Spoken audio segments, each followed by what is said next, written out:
Hope y'all don't mind a little music. This is Warpath. Be advised we have additional choppers from the 160. Hello there, Sir from 17 once again, bringing you the final part to Chapter 2 in my Homefront Guerrilla difficulty video walkthrough.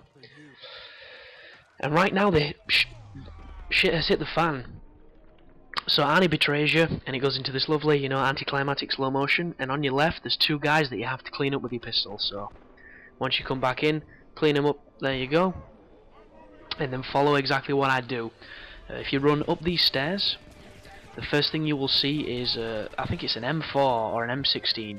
Either way, it's a rifle, and it enables you to defend yourself for the rest of this section, but be careful because there's a fucking ton of dudes on this bit. So there you go. It's an ACOG'd M4, and I really don't like the ACOGs, purely because I never have. I'm just, I'm stuck in my ways. I'm like an old woman who just can't help but do a routine like some crazy obsessive compulsive. But right now, if you stay where I am crouched on these stairs, you can take cover right here, and nothing should be able to hit you. Bear in mind, straight forward where I'm looking, enemies are going to spawn and run for you, and to my right, on the opposite balcony to where I'm standing, there are guys. Also, if you look down here, there are guys over there. So when you get a second, clean up those guys that are shooting at your team so your team can move up, and then go back to shooting the guys across this balcony, because they're going to be rushing towards you, and if you give them too long, they will come and they will fuck you up, because the Koreans, and everybody knows Koreans are just psychos. But just keep shooting them, keep doing your thing, and just try and be patient, because on this moment you will die very quickly, because there's a lot of guys, there's a lot of range, and their guns are a lot better than yours, unfortunately, because they kill you quicker than you kill them. But once you've cleaned those guys up, if you look over there, you should see the 3 dudes I just cleaned up. Kill them as quickly as you can, and then tentatively push forward. You'll notice I'm trying to swap out my pistol for something, and I get caught trying to do it, so I'm like, fuck this, and I get out of dodge, slam a fresh clip in the magazine, and I go back to killing dudes. But if your screen is like this and you're not trying to get in cover, then you're playing this game wrong, because you will see the game over screen far too often. And the checkpoints on this game, for the most, are pretty good, but there are a couple that are really fucking suck. And it's the same stuff that I gripe on about on pretty much every game I play. It's like, the people that make the checkpoints clearly never play the game, or have never played games. Because, here's just an example for you. You walk into a room, there's a cutscene, maybe say the cutscene lasts 3 minutes, then after the cutscene you exit the room, there's a firefight. The checkpoint is always at the start of the room before the cutscene. So you go into the room, you watch the cutscene, you go into the firefight, you die, you go into the room, you watch the cutscene. You die 20 times in that room, you watch that cutscene 20 fucking times. Why the hell isn't that checkpoint, because that section is clearly difficult, on the other side of the cutscene? Why does it always mean that you have to fucking... Oh, it makes me just physically angry. It makes me want to, grow chest hair and Zangief some motherfuckers. It's unbelievable. And a really good example of a game that does that like a motherfucker is Castlevania. That game's checkpoints the designers are literally stood in the bedroom while you play it with their dicks out, just waiting for you to fuck up, and every time they do, they just slap you with the big fat meaty cock, because that's all they take pleasure in doing. I mean, that is a game that you can spend 10 minutes killing a boss on its hardest difficulty for you to fuck up the quick time event, which is just bullshit button presses, and then you have to fight the boss again. It's like, how do you not make a checkpoint at the cutscene when you clearly have the worst quick time events since fucking Ninja Blade? It's like, oh my goodness. And I'm bitching about a game I'm not even playing, so I do apologise, but it makes no sense.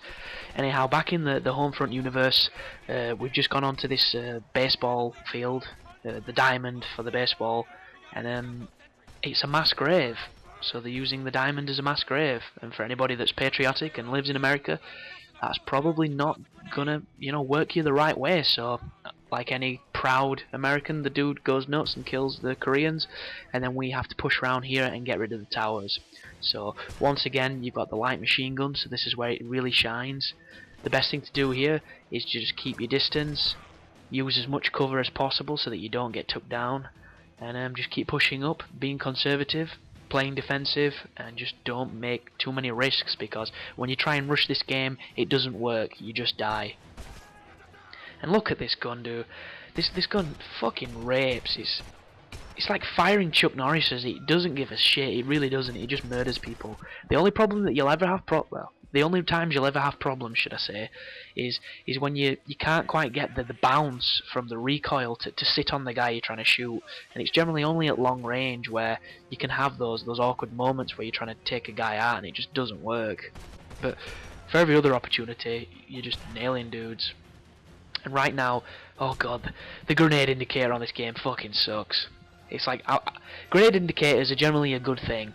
One game that doesn't have grenade indicators but has a different way of doing it is Killzone, where it does the beeping noise. And I think that is so much better because you never know where that fucking indicator's pointing, and the amount of times I've actually tried to run away from a grenade and just run into its blast radius is horrific.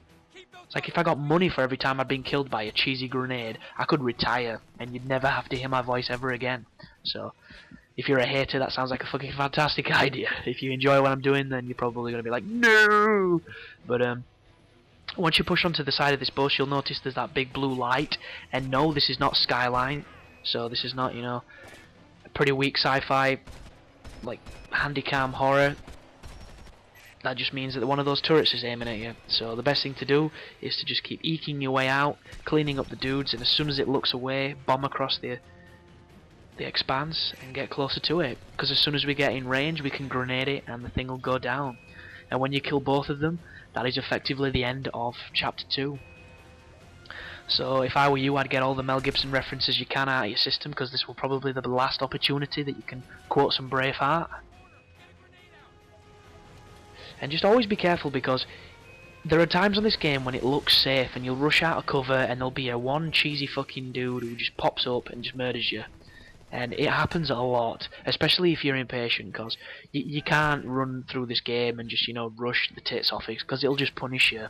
And because, well, I mean, look at that. That's how useful your teammates are. Anybody that says that these teammates are useful is a fucking retard. Look at that. Reznov just stood there wondering why he's not in Black Ops, and that dude ran straight past him. And thank God the AI didn't realise I was there, because if he did, he'd have killed me. And there would have been nothing I could have done, because I was too busy fucking picking my own ass to, you know, take up the slack. But yeah, this is the mass grave, and it leads to a pretty interesting cutscene which I've left in for you. But once you get here, you're at the end of freedom, so you'll get your nice achievement for doing it on the hardest difficulty. And if you don't die, you'll also get an achievement for doing that. But that achievement can be misleading, because it's also do not die or restart from a checkpoint, so I actually missed out on one of those achievements because the game fucking froze, which is a little weak if you ask me. Because it isn't the game beating you if you reloaded a checkpoint, in my opinion. Got a nice swig of Foster's. And now we get to sit in this mass of bodies, reminiscent of Hostel when he lays on the trolley full of dead guys. And then look at his hand jumbling about when I move the screen. One thing that does annoy me with this game as well, because seeing as I'm better at bitching than I am at giving things compliments, when you go prone, you're limited to the amount you can look upwards.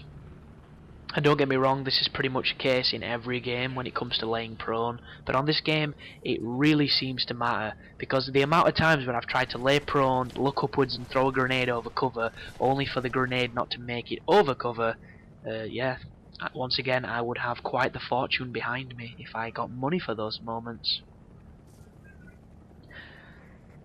Kinda frustrating, and kinda unnecessary, but we're coming to the end of this video, guys. The end of this video, guys, should I say, and the end of this chapter, so I will see you in chapter 3, and hopefully you're enjoying the videos. Please keep supporting my channel, please watch, please like, please favourite, and just do what you can, cause I value each and every one of you. You take care now.